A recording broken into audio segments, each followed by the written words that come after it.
All right, next Hammond collection review. Let's try to do this one a little more professionally, as much as it gets for me at least. This is the Ornitholestes, so this is one of the other novel species that I actually was able to get my hands on. There's the packaging, same blue background, presumably the same fence decoration. We'll see when we take it out; it'll be much more noticeable. Again, comes with different hands, although given that this is an early Jurassic aged Maniraptoran, like the hands having different options to swap out to is really underwhelming. Like who cares about uncoiled versus coiled fingers on this guy? Pretty underwhelming. I cannot get the reflections, dude. It's so bad. Yeah, the packaging, of course, has just the Jurassic World logo, no like novel logo or anything. From the Lost World novel by Michael Crichton, of course, the sequel book, of which the movie is based upon, although not drawing too much directly from it.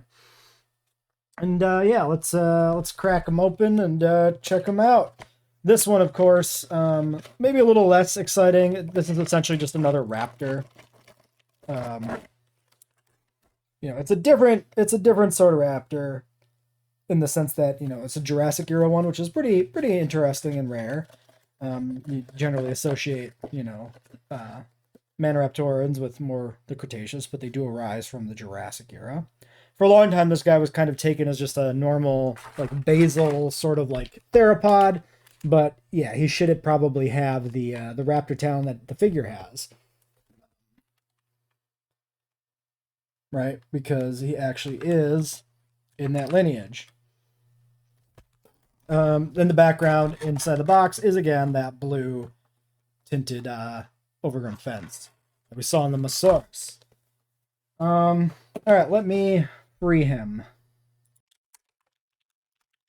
All right, well, here's what we got. So yeah, we've got two little coiled hands again, painted nails, the little wrist insertion point, whatever you want to call it, being this little nub with a little flange. Maybe it is just more noticeable, but even blurry when the green is in the background. Nothing too sturdy, very tiny pieces, very easily lost. They feel very easily broken. We have a nicely painted tail, orange fading down into this beige at the tip. It is feathered, styled with specifically like a cloak of feathers across the top. So the bottom looks scaly, the tip looks scaly in terms of like how they've designed it. The feathers being this kind of weird cloak look is a thing I've seen in like some paleo art. Especially, it's like kind of a trope for like Tyrannosaurus to put like this, like I think Primitivore does this, right? It puts like a feather cloak on the back of its Tyrannosaurus, kind of maybe evoking a little bit like a lion's mane. And so they're doing kind of that sort of thing here, it seems, with this guy. In terms of the body, again, kind of the same idea. The feathers being only along the back of the spine. All, of course, just the modeling of the animal. And then the back of the head has kind of this... Actually, the whole head... Yeah, it kind of looks like they actually did give him like a lion's mane of feathers. You can kind of just see this whole part of the head here. It's just terrible. You can't see anything if I do that. This whole part here, this whole section from the top to the bottom appears to be feathered, while the head is naked, which is a choice. The jaw on this guy suffers from the horrible Mattel underbite that is very prominent and widespread. This one can close up completely, but still looks pretty weird, and still has not perfect alignment. You could see that gap on one side there versus the other side. It gives them a little bit of a cockeyed jaw. Of course, no glass eye painted gold.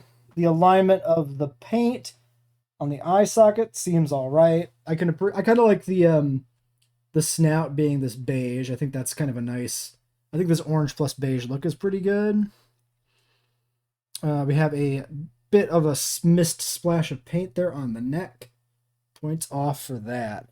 Neck is again a up and down swivel, and then side to side. The Mosasaurus had the side to side too. I didn't really point it out, like the raptor necks we've kind of grown used to. And then the head has a little bit more of an oversized shape to it, so that it kind of fits inside of that. Like the neck fits inside of the head. And yeah, you can move it up, move it down. Not as much range of movement as the Mosasaurus, though. Then yeah, shoulder joints, elbow joints, and wrist joints.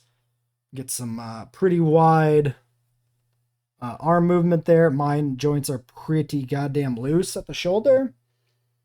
Not the loosest I've seen, but like, it's not great. Then yeah, you can rotate the hands and move them in and out. But again, because of those little flanges where the hands detach, I really don't want to like move the wrist. The extra hands make me just more nervous about doing anything with the wrists. So I'm not gonna. The legs of the figure get this more dark red look to them. Pretty lanky. Of course, they got the hip joint you'd expect for all these, small theropods. Swivels forward and back. No outward movement on this one. Then the knees, the ankles, and the feet. The feet on this guy are kind of weird. Look at the bottom profile of those toes. Very strange. A very fat, wide foot with the toes being very narrow off to the side there. Looks very awkward from the bottom. It looks less awkward from the top, but still kind of awkward. Really, the problem is the back of the foot. It's like double thick, right? Like if you were to shave off one of these two double heels they put back here, it would look a little bit more realistic. It looks, I don't know the last time I looked at a raptor, like a velociraptor or the Atrociraptor. This looks worse to me, just going off memory. Maybe it's not, but like, I don't know. And then the tail joint again, the little like nippled ball socket joint there. So there it is with the tail put in there. The length seems pretty okay, all things considered.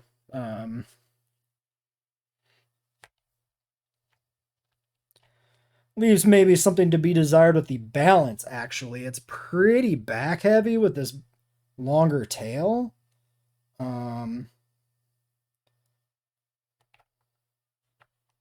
It will balance, though. You can get it to balance. Not the best. The legs do need to be pushed back a bit farther, maybe, than I would expect. So that's about the balance point, is with the legs both back like that. If I put one forward, I lose it. So if this leg is moved forward, this is no longer balanced. Now it wants to fall this way, right? So it's a little more off balance than we typically get, I think, for these raptor-like figures. And I don't feel like adjusting the position of the forelimbs or anything is going to really salvage that, because it's they're pretty light, pretty flimsy.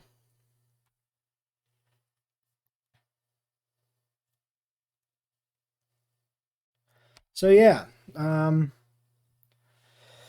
not much else to say about the guy. I feel like the way they've included the feathers on this is very strange, especially because the neck appears to be completely sculpted to be naked. So he's got a crown of feathers, like a lion's mane, and then feathers down his spine all the way to the end of, like, down somewhat to the end of his tail.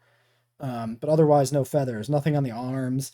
It's like a weird compromise between like a feathery Ornitholestes you might expect from like paleo media, and then one that is just not that.